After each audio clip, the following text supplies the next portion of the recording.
성경은 하나님이 천지를 창조하시느니라 이렇게 라는 말씀으로 시작이 됩니다. 그래서 사실 이것은 우리 사람들이 살아가면서 가지는 최대의 질문이죠. 최대의 질문입니다. 이 세상이 어떻게 시작됐을까? 이 세계는 어떻게 된 걸까? 어디서 온 걸까? 사람들은 어디서부터 시작됐을까? 어디서부터 온 걸까? 그리고 나는 어디서부터 시작되었을까? 이런 질문들은 모든 사람이 하는 질문입니다. 한 번 정도는 생각하게 하는 질문이죠. 그런데 이제 이 질문에 대한 대답을 성경이 하고 있다는 거죠. 태초에 하나님이 천지를 창조하시니라. 태초라고 하는 말이 나옴으로써 여기 이제 시간이 여기서 이제 창조되었다라고 볼 수 있겠죠. 태초, 이제 시간이 이제 처음 탄생된 겁니다. 천지를 창조하셨다라는 것은 하늘과 땅을 만드신 거죠. 천지. 그래서 그 이후로 1장 2절부터 해서 하나님이 어떻게 하늘과 땅들을 이제 만들어 가시는지 이렇게 이제 쭉 보았었습니다. 그래서 이제 혼돈과 공허, 그리고 그래서 아직까지 질서가 있지 않은 그것들을 이제 첫째부터 셋째까지 이제 질서를 세워 가시죠. 그리고 이제 넷째 날부터 채워지지 않는 것들, 그 질서를 부여한 곳에 이제 채워지지 않은 것들을 견고하게 이게 채워 가심으로써 이제 하나님의 창조를 이루어 가시는데, 하나님은 이제 무한한 분이시죠. 끝이 없는 분입니다.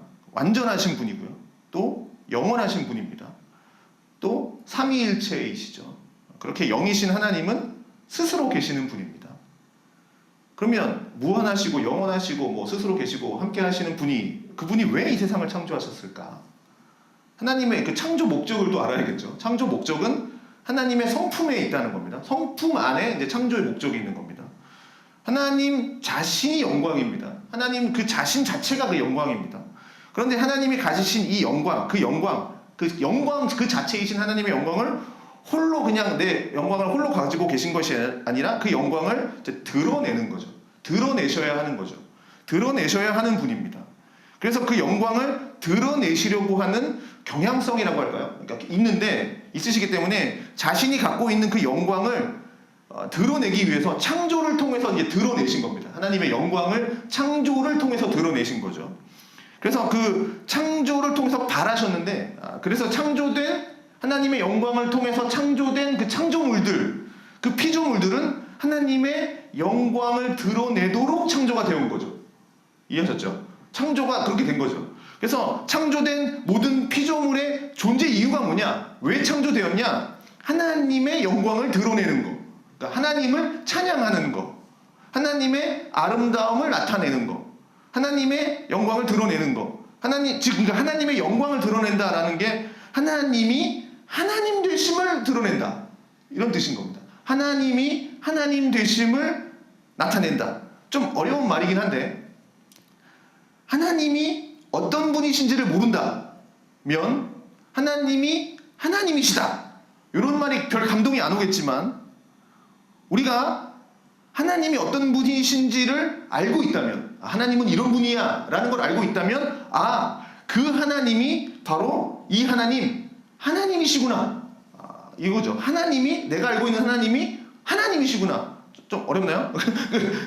원어 유의죠. 하여튼 하나님이, 하나님의 영광이 나타나고 있다라는 거. 그래서 하나님께서 만드신 이 모든 세상은 함께 하나님의 영광을 보고 하나님의 영광을 깨닫고 그 하나님이 창조하신 그 아름다움을 노래하고 하나님의 영광을 드러내면서 살아가는 것. 이것이 하나님이 만드신 모든 세상입니다. 태초에 하나님이 만드신 목적이죠. 하나님의 영광을 드러내는 것. 사실 이 얘기야 우리는 너무 많이 들었기 때문에 고개를 끄덕이면서 아멘 하겠지만, 우리야 다 아멘 하지만 대부분의 사람들은 이 이야기를 받아들이지 않겠죠. 받아들이지 않습니다. 사람들이 갖고 있는 신에 대한 생각들은 뭡니까? 우리 말고 대부분 사람들이 갖고 있는 신은 나를 위해서 존재하는 사람입니다. 그래서 비록 내가 신을 섬기지만 이렇게 해서 신을 섬기지만, 그럼에도 신은 나를 위해서 존재해야 되는 사람이에요. 내가 신을 섬기지만 내가 섬기는 이유는 나를 도와주려고, 나를 섬기려고 섬기는 거죠. 이거 오늘 언어 유희가 많은데 이렇게 생각을 하죠. 그래서 형식은 내가 신을 섬기지만 내가 정말 바라는 건 뭡니까? 신이 나를 섬겨줘야 되는 거죠. 내가 원하는 걸 해줘야 되는 거죠. 그 신이 내가 바라는 소원을 들어줘야 되는 거죠. 그래서 그게 인간들이 쭉 가지고 왔던 신의 개념입니다. 그래서 뭐 정성을 들여서 신이 나한테 좀 도와주세요. 뭐 이렇게 하는 거죠. 그런데 창세기에는 이제 분명히 얘기하고 있다라는 거죠. 태초에 하나님이 천지를 창조하셨다. 그래서 내가 하나님을 만들어낸 게 아니라 하나님은 스스로 계신 분이고 하나님 자신의 영광을 위해서 세상을 만드셨다. 라는 개념입니다. 1절이 그래서 참 중요하죠. 그래서 사람들이 이걸 받아들이기 싫어하는 이유가 뭐냐? 하나님이 너희를 위해서 창조했다. 그러니까 너 때문에 창조했어 라고 한다면 좀 받아들일 의향이 있겠지만 나 때문에? 뭐 이렇게 한다면 하나님은 뭐라고 그럽니까? 내가 나를 위해서 만들었다. 내가 나를 위해서 너희들을 만들었다. 이렇게 얘기하죠. 라고 하니까 받아들이고 싶은 생각이 없는 겁니다. 그런 얘기하다 보면 이 얘기가 이제 또 나올 건데. 자, 그렇지만 기독교 신앙이 없는 사람들도 이런 생각을 합니다. 세상은 어떻게 생겨났을까? 그렇게 생각을 해보면 하나님이라고 하는 분이, 물론 그들이 생각하는 이 하나님이라는 개념이 지금 우리가 믿고 있는 하나님이 아닐 수도 있겠지만, 어떤 신을 섬기는 거겠지만, 어떤 신적인 존재가 이 세상을 창조했다. 어떤 신적인 존재가 이 세상을 만들었다. 이렇게 생각하는 사람들은 꽤 많이 있습니다. 이게 우리가 하는 하나님은 아닐지라도 신이 만들었다라는 생각을 꼭 많이 갖고 있습니다.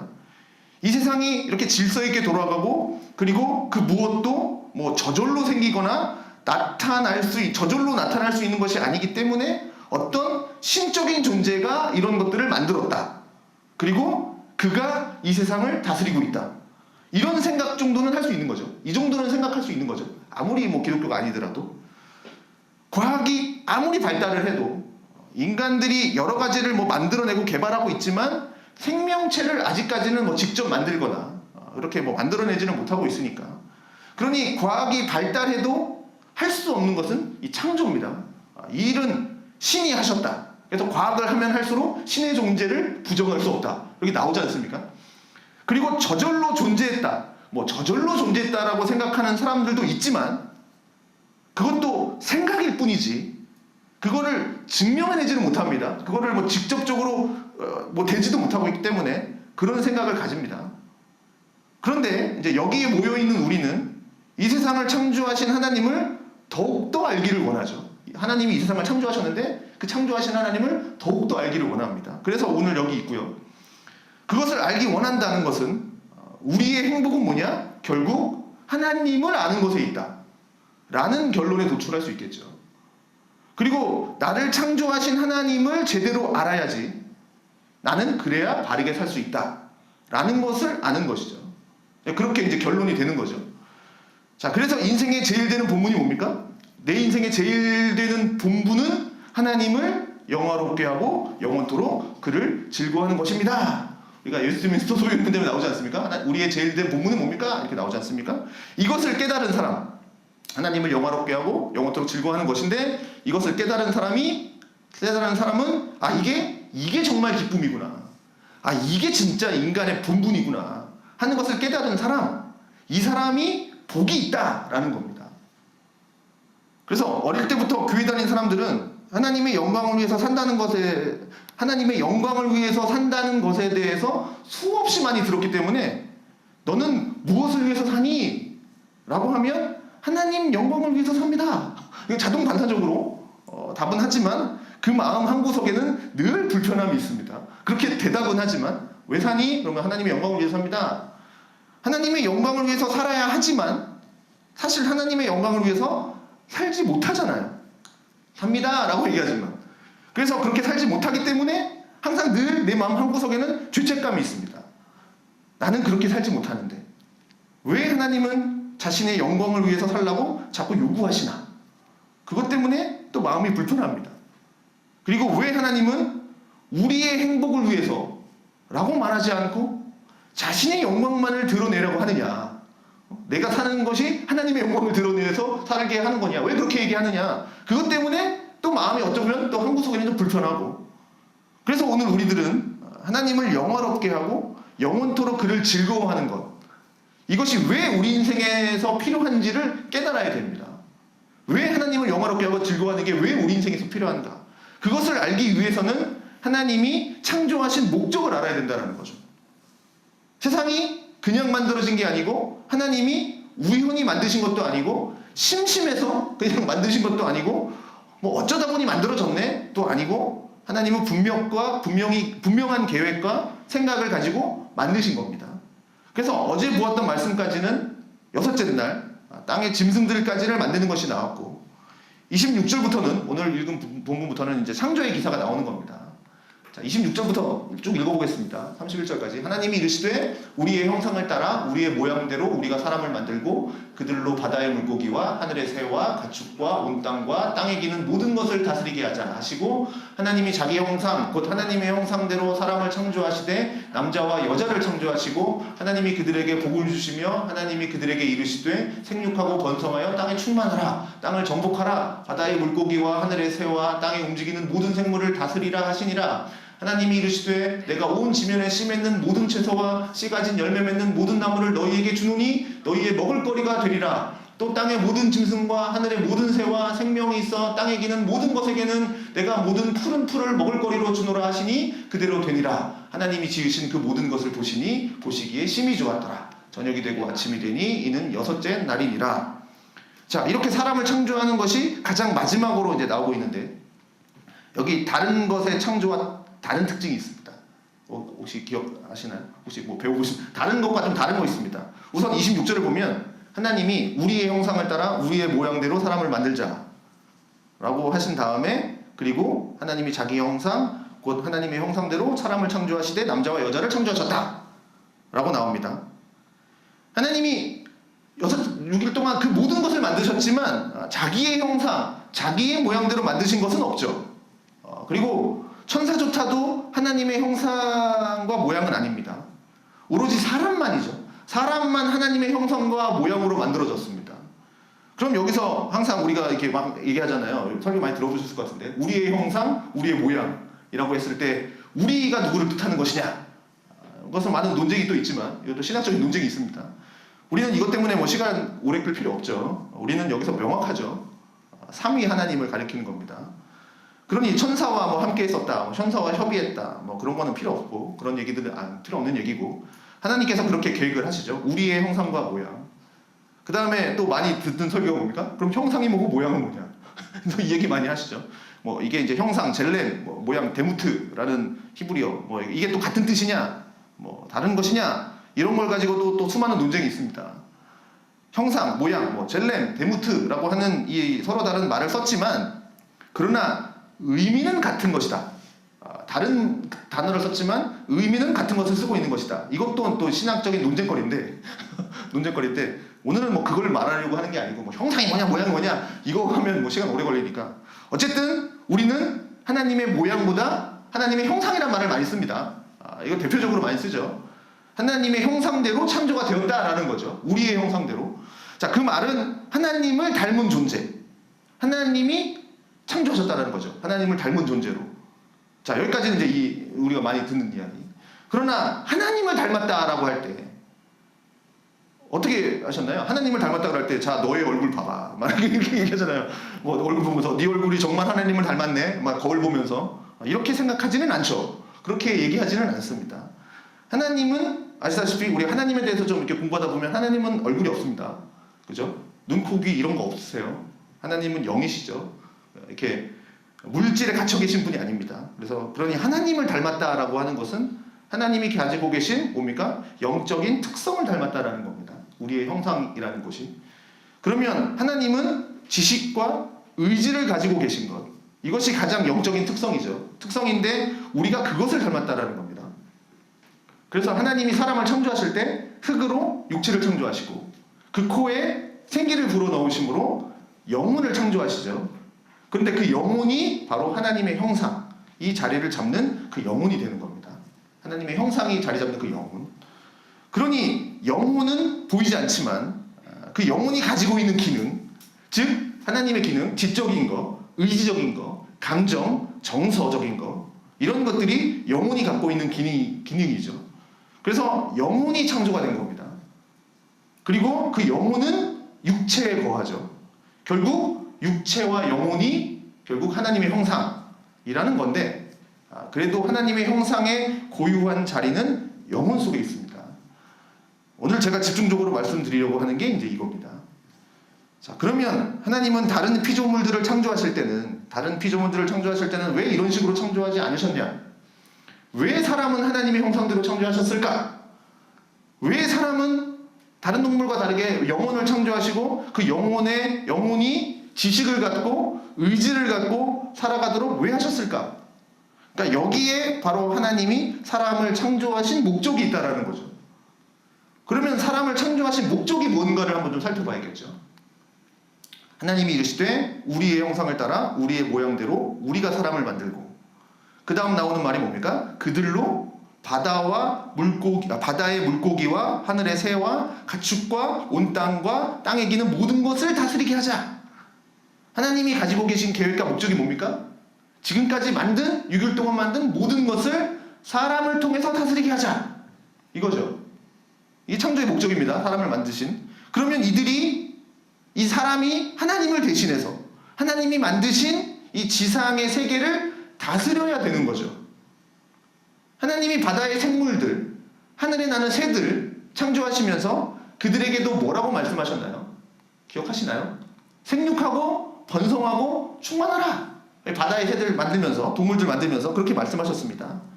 그러면 이제 우리 인간들에게 주신, 우리가 문화명령이라고 하는, 노동명령이라고 하는 거 크게 5가지가 나옵니다. 사람을 창조하시고 말하는 거. 자, 요 3개 잘 기억해 주세요. 생육, 번성, 충만. 자, 5가지. 인간 만들 때 뭡니까? 생육하고 번성하고 충만하고 정복하고 다스려라. 이것이 우리 사람에게 주어지는 명령입니다. 생육, 번성, 충만. 다른 짐승에게도 준 겁니다. 그러니 다른 동물들, 물고기들, 새들 이런 것들도 하나님이 종류대로 창조하셨고, 그것은 이 땅을 살아가면서 계속해서 생육하고 번성하고 충만해져라. 이 땅에 있어야 된다는 거죠. 다른 동물에게도. 그러나 사람에게는 그 짐승들에게 명한 거 3개 이외에 2가지를 더 명하신 거죠. 정복하고 다스려라 라고 하는 겁니다. 그러니 하나님의 계획 속에는 하나님이 직접 이 땅을 다스리시지만, 그러나 사람을 하나님의 대리자로 삼아서 하나님을 대신해서 이 땅을 다스리게 하신 겁니다. 그렇기 때문에 사람을 가장 마지막에 창조하신 거죠. 사람이 살아갈 수 있는 모든 환경을 다 만드시고 갖추시고, 그 다음 가장 마지막에 이제 사람이 이제 만드시고 이제 다스리게 하신 거죠. 그래서 빛과 어둠을 나누시는데, 그 빛을 뭡니까? 광명체를 창조하심으로써 빛을 주관하게 하셨고, 그리고 바다는 물고기로 주관하게 하셨고, 하늘은 새로, 땅은 짐승들로 세워지지만 최종적으로 이 모든 것을 다스리는 건 인간이라는 거죠. 그러려면 인간에게 필요한 것이 뭐겠습니까? 생육하고 번성하고 충만하고 다스리려면 하나님의 뜻을 아는 거겠죠. 그러니 인간들을 창조하시고 네가 알아서 다 해라. 내가 창조만 했어. 이신론 하는 거, 시계는 알아서 돌아간다. 창조만 하면 된다. 하나님은 시계 만드는 기술자고 알아서 돌아간다. 이신론이죠. 저기 이슬람. 어쨌든 네가 알아서 다스려라. 그게 아니라 너는 나의 뜻대로 다스려라. 그거죠. 그러려면 하나님의 뜻을 알아야 됩니다. 그런데 이걸 어떻게 아느냐? 그래서 하나님의 형상대로 창조하신 거죠. 그래서 하나님은 영혼을 창조하셔서 지적인 능력을 주신 겁니다. 그래서 사람은 다른 말로 하면 뭡니까? 아는 존재입니다. 아는 존재.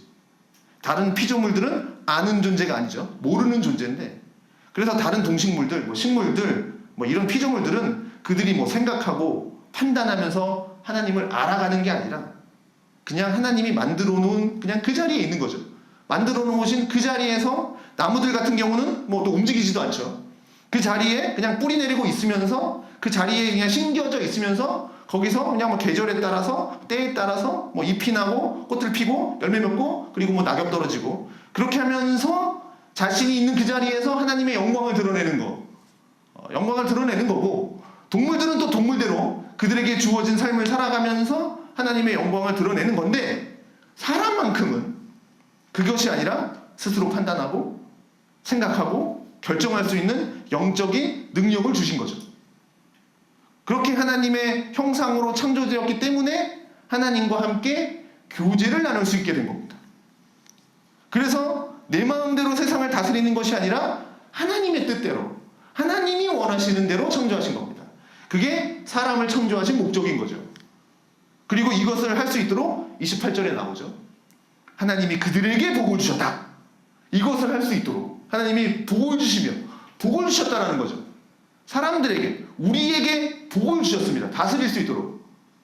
그러면서 하시는 말씀이 뭐냐? 생육하고 번성하고 충만하고 정복하고 다스려라. 이걸 너희들이 알아서 해라. 그게 아니라 하나님이 이거 할 수 있도록 복을 주셨다 라는 겁니다. 그런 다음에 이제 나오는 것이 씨 맺는 채소, 뭐 열매 맺는 나무, 이런 거를 먹을거리로 주겠다 라고 하죠. 그러니 사람이 하나님이 주신 사명을 감당할 수 있도록 모든 걸 다 주시고 사람들은 그것을 바탕으로 해서 하나님 뜻대로 섬기도록 하신 겁니다. 쉽게 말하면 사람은, 그러니까 나는, 한 사람은 온 땅의 지휘자가 된 거죠. 각각의 만물들이, 각 파트의 만물들이 하나님을 찬양하도록 부름받고 그 자리에 있는데, 그것을 어떻게 해요? 지휘자가 돼서, 우리가 인간이 지휘자가 되면서 하나님을 온전하게 찬양하도록 그 자리에 서게 된 거죠. 인간이 그런 위치인 겁니다. 그렇게 하도록 복을 주셨는데, 그 다음 우리가 생각할 게 뭐냐면, 이제 31절에 나오면 하나님이 이렇게 말씀하시죠. 하나님이 지으신 모든 것을 보시니 보기에 심히 좋았더라. 이것이 이제 계속해서 반복되는 이야기입니다. 그런데 이제 마지막에 가서는 하나님이 창조하시는 것을 보니 보시기에 심히 좋았다. 아주 좋았다. 라는 얘기죠. 자, 여기서 이제 우리는 선의 개념을 발견하게 됩니다. 선이라고 하는 것, 여기 좋았더라. 히브리어로 이제 토부라고 하는 말이고, 창세기 1장에서 이제 가장 먼저 나오는 말인데, 아주 많이 나오는 단어입니다. 토부 정도는 우리가 외워주시면 좋을 것 같습니다. 그리고 히브리어 공부할 때 가장 먼저 외우는 단어가 이 토부입니다. 좋은이라는 뜻인데, 이제 하나님이 보시기에 좋았다. 그리고 이 단어를 또 다른 부분에서는 이제 선하심이라고 이제 보통 번역을 합니다. 즉, 주의 선하심이 나를 따르리니 할 때, 그 시편 23편, 주의 선하심이라고 할 때 이 단어를 쓰죠. 그러면 선이 무엇이냐? 우리는 내가 좋으면 그냥 좋은 거죠. 어제도 말씀드렸지만 내가 좋으면 좋은 겁니다. 그게 아니라 하나님의 선은 하나님 보시기에 좋은 겁니다. 그것은 그냥 예뻐서가 아니라 하나님 뜻대로 되었기 때문이다 라는 겁니다. 하나님 뜻대로 되었기 때문에 심히 좋았다, 심히 선하다 이거죠. 사실 이걸 잘 몰랐을 때는 창세기 1장 읽으면서도 창조되는 모든 그 과정들이 처음에는 막 혼돈, 공허, 무질서, 흑암, 물, 질서 없게 있다가 막 빛이 생겨나고, 뭐 땅이 생기고, 뭐 바다 생기고, 아름다운 꽃들 생기고, 이렇게 하면서 이렇게 막 점점점 이렇게 채워지면서 점점 이뻐지지 않습니까? 그러면서 하나님이 딱 만드시고 하늘에서 딱 보시면서, 야, 좋구나, 이쁘구나, 좋다. 그 정도로 생각을 했지만, 예전에도 저도 그렇게 생각을 했어요. 심히 좋았더라 할 때. 이걸 이제 정확하게 알고 나니까 뭐 그 정도가 아닌 거죠. 자, 우리 교회 처음 오시면 다들 이뻐합니다. 이 방음판 같은 거. 되게 이뻐합니다. 오시면, 교회 이쁘네요. 다 이렇게 얘기를 합니다. 교회 참 이쁘다. 이렇게 생각하고, 권사님께서 아름답게 꾸며주셔서 참 감사드리는데. 자, 그런데 이게 그냥 예뻐서 좋은 게 아니라, 처음 계획할 때 계획이 그대로 나타났기 때문에 이쁜 거죠. 그러니까 만약에 예배하면서 드시라고, 예배하면서 음식 드십시오. 그러면서 아이스크림을 여기다 갖다 놨다고 한번 생각해 봅시다. 아이스크림 저 기계를. 그러면 저 밑에 놓으라고 그림을 그려줬는데, 아이스크림을 저 밑에다 했는데, 봉사하는 사람이, 이거는 아이스크림은 예배드리면서 먹어야지. 그걸 여기다 갖다 놨다고 생각하면, 그런 걸 보면서 좋았더라 라고 하는 사람은 아마 없을 겁니다. 좋았더라 하면서. 하나님의 뜻이 이렇게 아무리 예쁜 것이 있어도, 그러니까 내가 생각하고 내가 계획한 대로 있으면 그게 좋은 거죠. 근데 내가 생각하고 계획한 대로 있지 않으면 그건 아무리 멋지고 이뻐도, 어제 말씀드렸듯이 변기 얘기했죠. 그러면서 이쁜 게 아닙니다. 자, 하나님이 보시기에 좋았더라 라고 하는 것은 하나님이 뜻하고 계획하신 것이 그대로 이루어졌고 하나님이 명하신 대로 그 자리에 있기 때문에 그것이 좋은 거죠. 그게 하나님이 보시기에 좋았더라 라는 겁니다. 그런데 인간들이 이 선의 자리에서 이탈을 하게 되죠. 떠나기 시작합니다. 다른 동식물들은 그러지 않았는데 사람은 떠납니다. 왜 떠났냐? 하나님이 주신 그 자리에 그대로 있으면서 하나님의 말씀에 순종하는 것보다 내 의지를 가지고 내 아까 그 생각을 가지고 하나님의 뜻이 아니라 자기 뜻대로 하고자 하는 마음이 생긴 겁니다. 요즘 아바타 보셨나요? 아바타 보면 아바타 거기 에이와라는 그 신의 개념이 나오지 않습니까? 어떻게 보면 신에 대한 개념. 거기 불의 족장 바랑이 그걸 막 거스리고 자기 것을 막 다 만들려고 그러죠. 다 만들려고 그러고 약탈하고 뭐 빼앗고 죽이는데 거기 또 커리치 대령 아시죠? 커리치 대령이 가서 바랑을 자기 편으로 유혹할 때 뭐라고 얘기하냐면 그 커리치 대령이 그 바랑을 네가 원하는 것을 내가 주려고 하겠다. 네가 원하는 걸 내가 주려 한다. 그런데 네가 원하는 게 뭐냐? 그 원하는 게 뭐냐면 동등함이라고 얘기해요. 바랑이 얘기하는 게 동등함. 너는 그 A와 그 신이라는 존재, 그 A와 그 신적 존재와 동등하고 싶고 너는 그거를 원하기 때문에 내가 그걸 주겠다. 이렇게 얘기를 하는 거죠. 그걸 보면서 사실 인간들이 하나님의 형상을 따라서 창조돼서 하나님이 있으라 한 그 자리에 있는 거. 그건 뭡니까? 하나님을 대신해서 이 땅을 다스리는 거라고 얘기했지 않습니까? 하나님의 뜻대로 이 세상을 대리자로 살아가는 거. 그런데 이 인간들이 마음속에 무슨 마음을 품고 있냐면 하나님과 동등함을 가지고 싶어 하는 거죠. 내가 하나님 밑에 서서 하나님 뜻에 따라서 움직이는 존재가 아니라 이제 하나님과 동등한 존재가 돼서 이제 하나님 뜻이 아니라 내 뜻대로 살겠다. 이 마음이 생긴 거죠. 이게 우리가 얘기하는 그 원죄라는 겁니다. 원죄. 내 마음속에 자꾸 이거 원죄 그러면 아담이 지은 죄 그러면 초신자들이 막 염려하지 않습니까? 아담이 지은 걸 왜 내가 왜 동생을 써서 왜 나한테 죄가 있다 그래? 사실 우리 마음에 이 죄가 있는 거죠. 하나님과 같이 되려고 하는 거. 하나님을 무시하고 내가 하나님처럼 살고 싶은 거. 이건 누구나 있는 생각입니다. 이게 원죄인 거죠. 자, 그래서 뱀이 와서 말하는 거 아닙니까? 왜 이 선악과를 먹지 말라고 하느냐? 하나님은 그냥 반드시 죽이리라. 너 그거 먹으면 반드시 죽으리라. 이렇게 말씀하셨죠.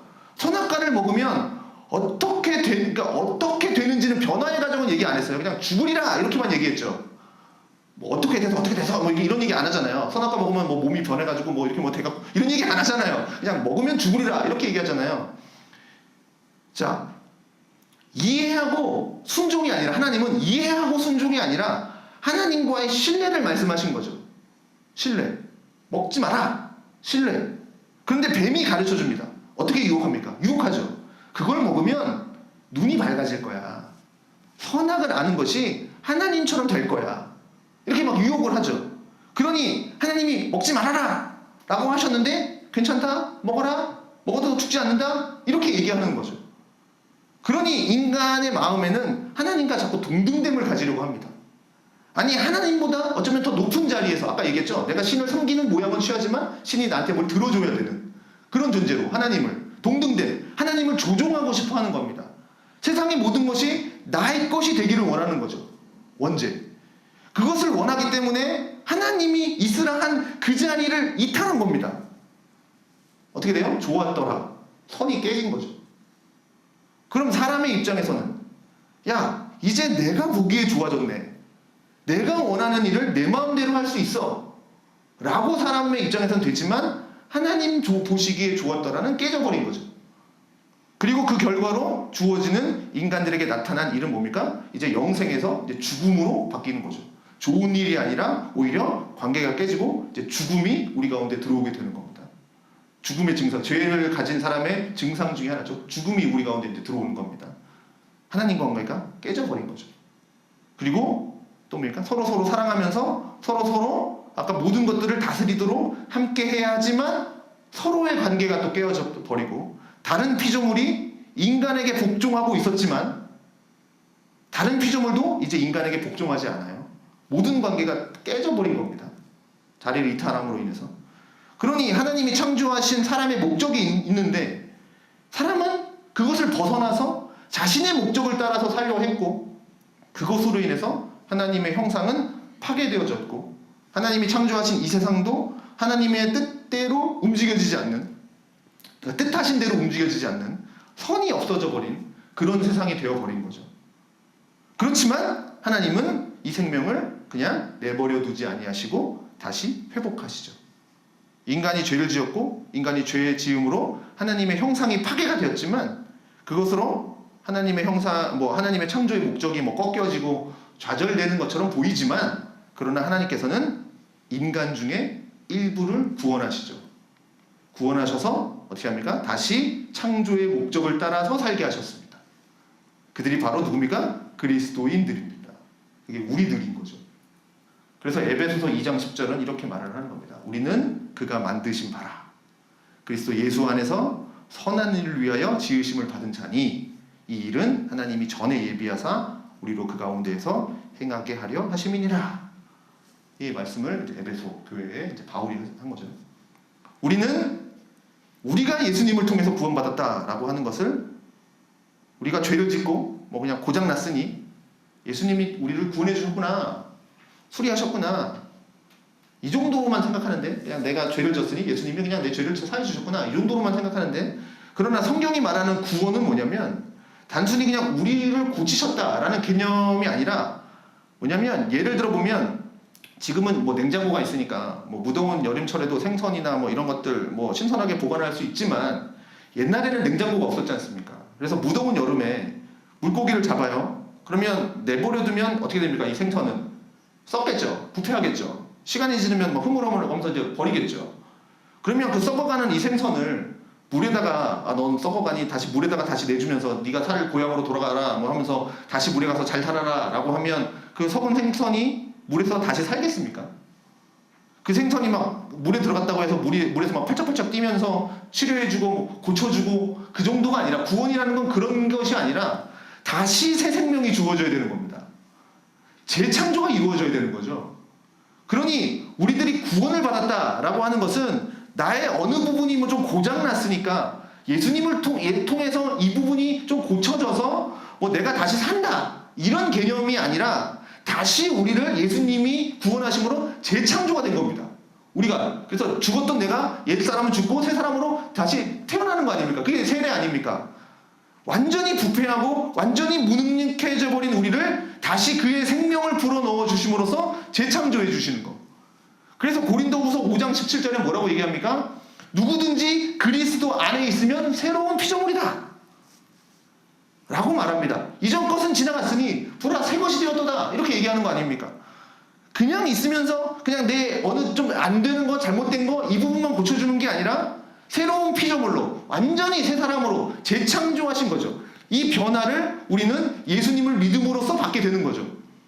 그래야 하나님이 우리에게 주신 그 창조의 목적, 그 목적을 따라서 다시 살아갈 수 있게 되는 거죠. 그렇지 않으면 누구도 그 목적대로 살 수가 없는 거죠. 죄를 지었기 때문에. 정복하고 다스려라 라고 했죠.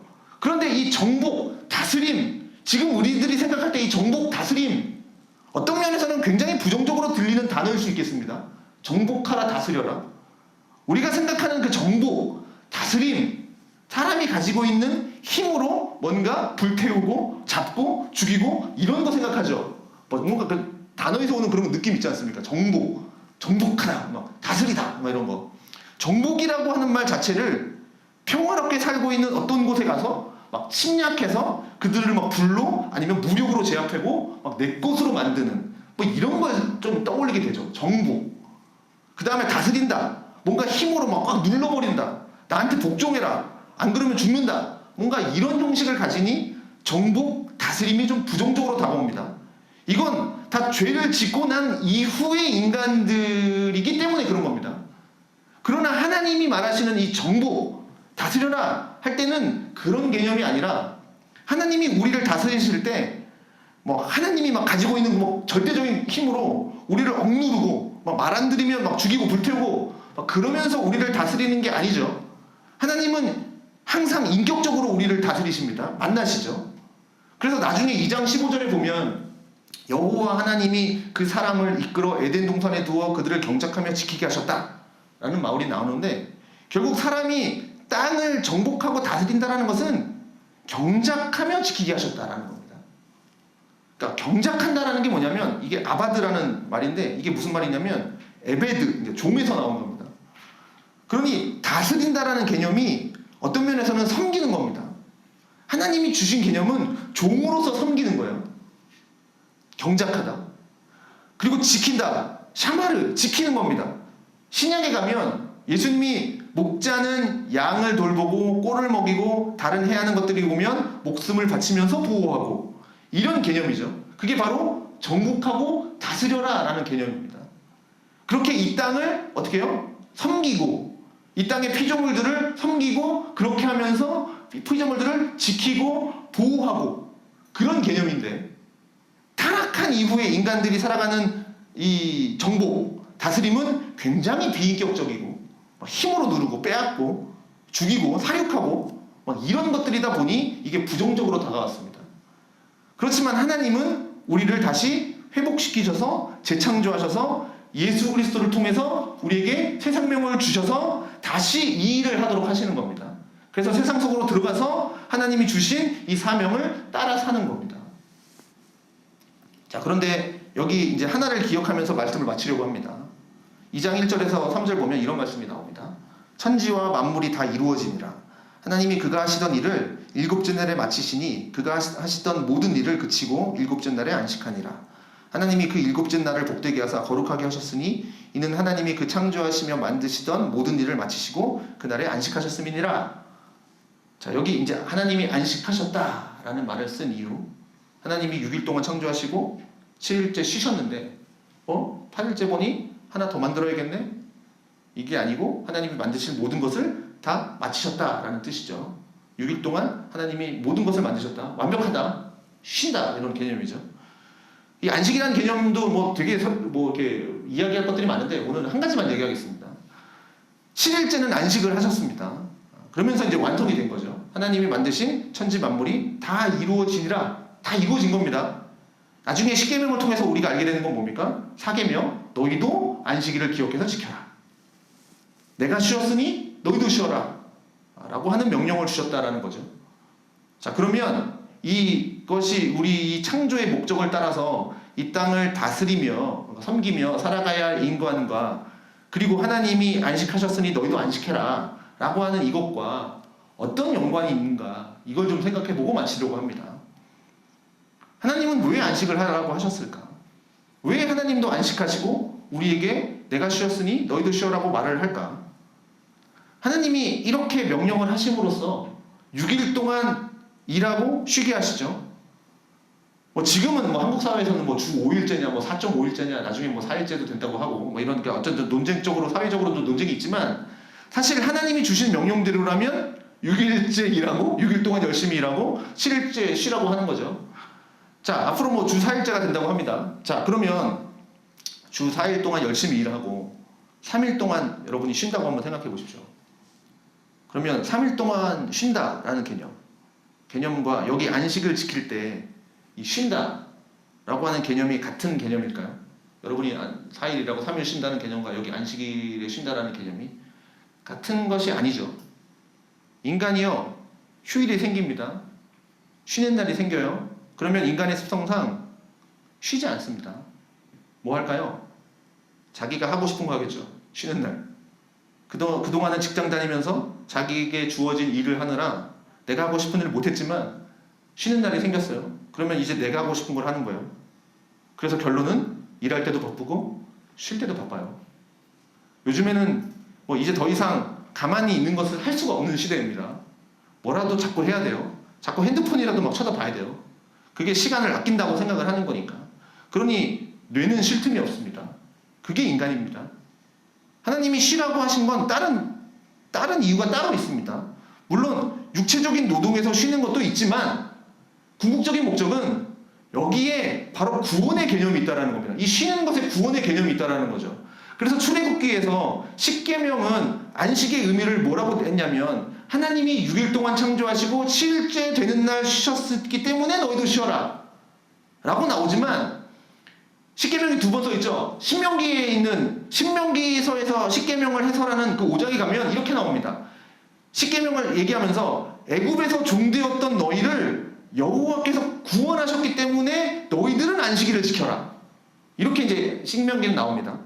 그러니까 단순히 육체적인 노동에서 쉬는 것뿐만 아니라 애굽의 노예였던 너희들을 구원해 주셨으니 그 구원하신 하나님 안에서 쉬어라 라고 하는 개념이 되는 겁니다. 이 안식의 개념. 그러면 우리에게 주어진 쉼이라고 하는 건 뭐냐? 우리를 구원하신 하나님을 떠오르는 겁니다. 떠올리는 거죠. 그래서 하나님의 그 창조의 목적을 잃어버리고 하나님이 정하신 그 선의 개념을 이탈해서 내가 자꾸 하나님과 동등된 자리에 올라가서 하나님보다 내가 더 높은 자리에 서서 하나님마저도 내가 조종하고자 하는 그 목적을 갖고 사는 그 우리로 하여금 내가 누구인지를 정확하게 좀 보고 너를 구원하신 하나님 앞에 엎드려서 하나님 앞에서 쉬거라. 그걸 가르쳐 주는 겁니다. 그래서 쉼이 너무나 중요한 게 이게 왜 중요하냐? 사람은 늘 아까 일한다라고 말씀드렸죠. 쉬지 않는다고 말씀드렸죠. 그러면 거기서 뭘 할까요? 우리의 눈은 계속 쳐다봅니다. 우리의 눈은 쉬지 않아요. 뭔가를 계속 봅니다. 그리고 손은 움직입니다. 발은 움직입니다. 그러면서 막 사람들 만나죠. 그러면서 뭔가를 막 해냅니다. 그럴 때 항상 우리는 거기서 영향을 받아요. 사람을 만나면서 보면서 뭐 들으면서 영향을 받아요. 예를 들어 어떤 사람을 봅니다. 그런데 그 사람이 나보다 좀 더 좋아 보여요. 어떤 물건을 봐요. 보니까 이건 내한테 없는 물건이야. 그런데 내가 가지고 있으면 더 좋아 보일 것 같아. 어떤 생각을 듣습니다. 내가 그동안 하지 못했던 생각인데 그 생각들이니 나도 그런 걸 좀 해보고 싶어. 이런 식으로 우리는 영향을 받으면서 살 수밖에 없는데 그걸 한마디로 뭐라 그러냐면 이거를 탐욕이라 그러는 겁니다. 그래서 우리가 하루하루를 살아가면서 우리 마음에는 욕망이 덕지덕지 붙는 거예요. 하루를 살아가면서 탐욕들이 보면서 느끼면서 보면서 애초에는 생각이 없었는데 뭘 하나 보면서 갑자기 생각이 떠오르면서 저거 나도 갖고 싶어. 뭐 드라마를 보면서 와 나도 저 사람 뭐 어쩌고 뭐 하고 싶어. 저거 갖고 싶어. 누굴 봤는데 나도 저 사람처럼 되고 싶어. 뭘 봤는데 저거 내가 가져야겠어. 이게 자꾸 붙는 겁니다. 그럼 안식은 뭐냐? 거기에 브레이크를 거는 겁니다. 그래서 잠깐 쉬면서 자기를 보는 겁니다. 자기. 내가 이런 욕망을 가졌었네. 이건 하나님이 기뻐하시지 않는 건데 하고 털어내는 겁니다. 이게 쉼인 겁니다. 쉼.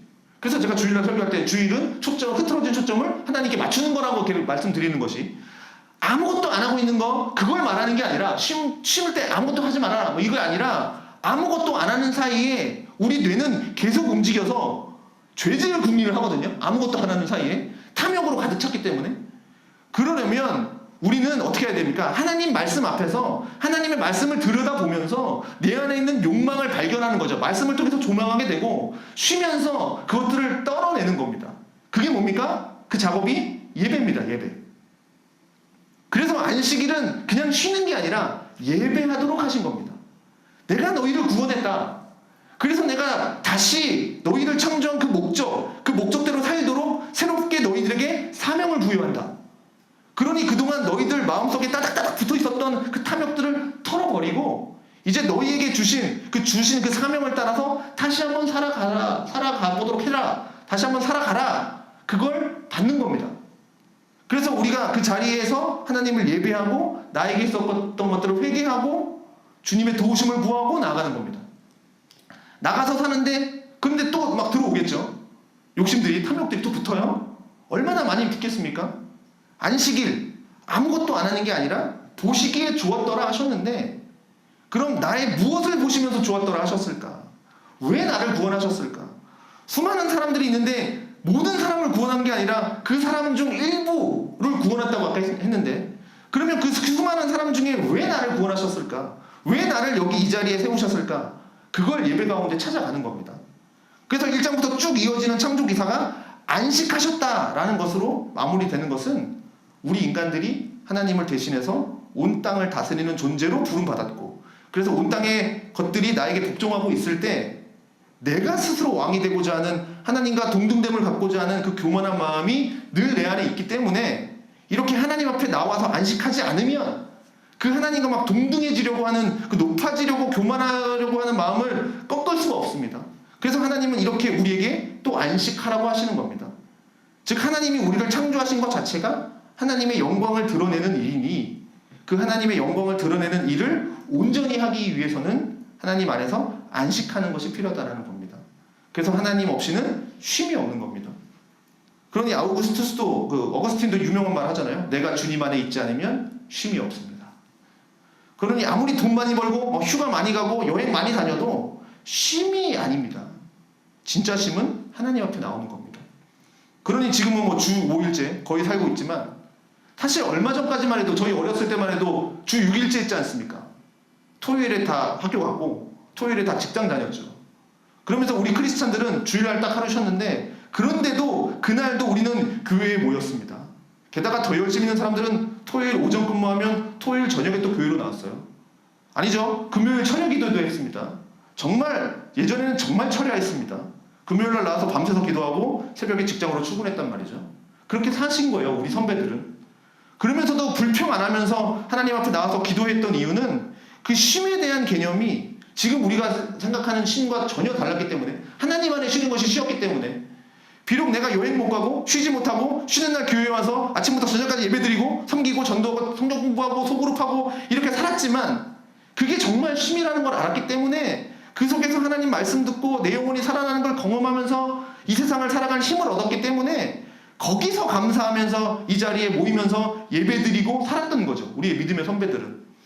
그러나 아무리 휴가를 갔다 오고 뭐 여행을 갔다 와도 잠깐 괴로움을 잊으려고 뭐 여행을 갔다 오지만 너무 좋죠, 그때는. 그 여행의 순간에 그렇게 해서 잠시 망각을 했지만 다시 돌아오면 그전보다 더 힘들어지죠. 다시 또 밀려오는 이 현실. 그러니 그게 아니라 하나님 안에 있을 때, 말씀 안에 있을 때, 그럼 다시 살아갈 힘을 하나님이 정말 주시는 겁니다. 그걸 경험한 사람들이에요. 누구냐? 우리 그리스도인들이.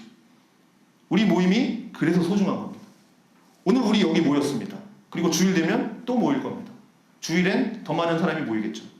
그러면서 거기서 하나님은 우리에게 이걸 깨닫게 하시는 겁니다. 보시기에 좋았더라. 즉 너는 이 자리에 있어야 참 좋은 거다. 나는 그걸 보면서 기뻐한다. 그랬을 때 하나님의 기뻐함과 반대되는 게 아니라 일치가 되는 겁니다. 그래서 하나님이 나에게 주신 너는 이 자리에 있어야 해.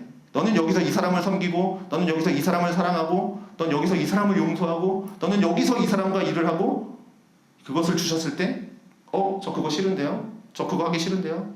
저 그거 하면 죽도록 괴로운데요? 그게 아니라 제가 거기에 있음으로써 하나님이 기뻐하신다면 제가 거기에 있겠습니다. 그리고 그것은 저의 기쁨입니다. 이렇게 되는 거죠. 그런데 그것을 어디에서 누리느냐? 하나님 안에서 안식할 때 하나님이 그 힘을 주시는 겁니다. 은혜를. 그러므로 우리는 하나님이 나를 부르신 이유를 발견해야 되고 하나님이 있으라 한 그 자리를 지키면서 살아야 되는 겁니다. 그러면 이 질문으로 갈 수밖에 없겠죠. 그럼 나에게 있으란 자리는 어딘가? 그걸 알아야죠. 그래서 하나님의 형상으로 창조하신 거죠. 하나님을 아는 존재로. 그래서 변함없는 명제가 있는데 구원받은 자들은 동시에 자신의 사명을 깨닫습니다. 구원을 받으면 사명을 깨닫게 돼요. 이건 변함없는 진리와도 같습니다. 내가 구원받았으면 나의 사명을 깨달아요. 그런데 내가 지금 사명을 모르겠다? 하나님이 나를 뭐 하라고 부르신지 모르겠다? 라고 한다면 다시 생각해 보십시오. 내가 구원받은 게 맞는지. 그러니 여기서의 사명은 내가 뭐 선교사 되겠습니다, 목사 되겠습니다, 그걸 말하는 게 아니라 내가 이 땅 살면서 어떻게 무엇하면서 살아야 하는지를 발견하는 겁니다. 나에게 주신 사명은, 예를 들어 내가 결혼했어요, 아내예요, 자녀를 낳았어요, 엄마예요. 그렇다면 하나님이 무슨 사명을 주신 겁니까? 아내로서의 사명, 엄마로서의 사명 주신 겁니다. 나에게 있으라는 자리가 거기인 겁니다. 아내로서, 엄마로서. 그런데 자꾸 그걸 이탈하고 싶거든요.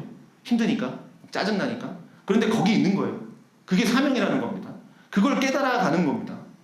그러면 직장도 마찬가지고 가정도 마찬가지고 교회도 마찬가지고 내가 살아가는 이 자리에서 하나님이 주신 그 자리를 지켜가는 것, 그걸 발견해야 된다라는 이야기를 하는 겁니다. 그러니 내가 결심해도 굉장히 감정이 흔들리는 사람들 있죠. 사실 힘차게 시작했다가 막 굉장히 감정이 흔들려서 여러 가지 일들이 생기면 감정적으로 막 치이는 사람들, 너무 또 반대로 논리적인 사람들은 너무 논리적이기 때문에 뭔가 일을 제대로 시작해서 막 일이 꼬이면 그걸 어떻게든지 막 내 식대로 논리로 풀어나가려고 하지만 세상은 또 논리대로 다 되는 것도 아니고 그런 것도 되지 않아서 막 힘들고, 그러니 아까 감정적인 이런 사람도 저런 사람도 다 힘들면서 살아갈 수밖에 없는데, 그러면 우리는 참 원칙이 어디서 오냐? 하나님 안에 있다라는 얘기를 하는 겁니다.